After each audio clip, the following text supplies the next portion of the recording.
Ford O'Connell is the chairman of Civic Forum PAC and the Forum Outreach, a former outreach director for John McCain's presidential campaign. Joe Lestingi is a former DNC advisor and a senior political strategist at the Chatteron Group. Good to see both of you this afternoon. Good to see you, Arthel. Definitely. Ford, I'm going to start with you on this because I want to pick up where Governor Huckabee left off and the implications that he made there. Do you think that this might be a case of wag the dog, Ford?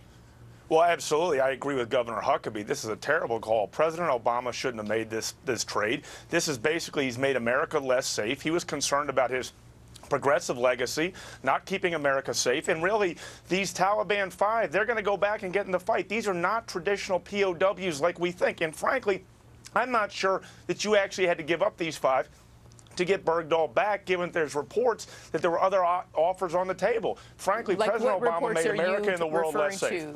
What sort of reports are you referring to? Fox News, June 4th. Basically, there was talk that there was a possible ransom on the table for Bergdahl. There's other things we could have given him. It's not clear based on the president that this was a zero-sum game. I'm sorry. So you're saying it was okay to possibly make some sort of negotiation with the Taliban, but just not release the members of the Taliban. Absolutely, Arthel. You hit the nail on the head. All right, you Joe. Got it. Joe, let me pick up with you because I know you have a lot to say about this. I do want to cite a report on FoxNews.com, which says that many in the military were against the swap, because they considered Bergdahl to be a traitor. Yet President Obama is saying that it was a unanimous decision amongst his principal and his government, his principles and his government. So, Joe, how did they miscalculate the repercussions here?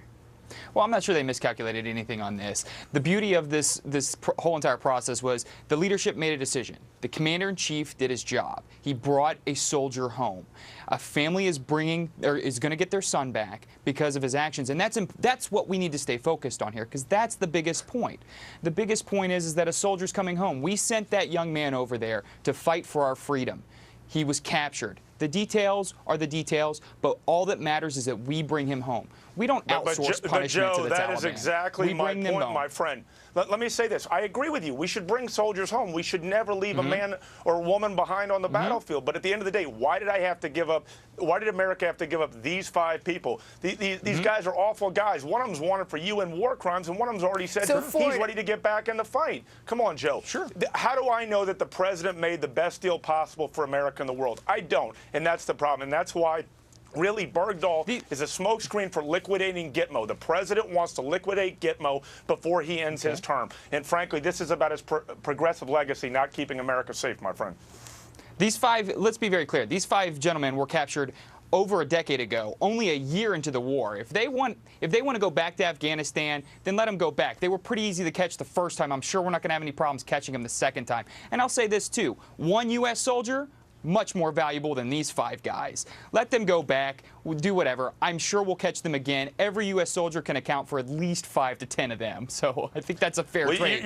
Joe, I think you're a little overconfident about our ability to capture them. So you basically, not to be callous here, you just told everyone who fought in Afghanistan and caught these people over the past 10 years that basically they wasted their time and the fact we were there was for nothing. And frankly, we're going to go back to the war on terror and make America and the world less safe. I'm not sure that's a great idea. This is standard operating procedure. The war is coming down. We did this at the end of Vietnam. That's how Senator McCain got home. We did this at the end of all major conflicts. There's prisoner exchange. But Joe, this is not Vietnam. Joe, you're going to get the last word because I started with you, Ford. You know how I like to play it. Ford O'Connell, you started, and Joe Lestingi, you ended it today. So there you go. Fair and balanced. I try. Thank you, guys. See you next time. Thanks for having us.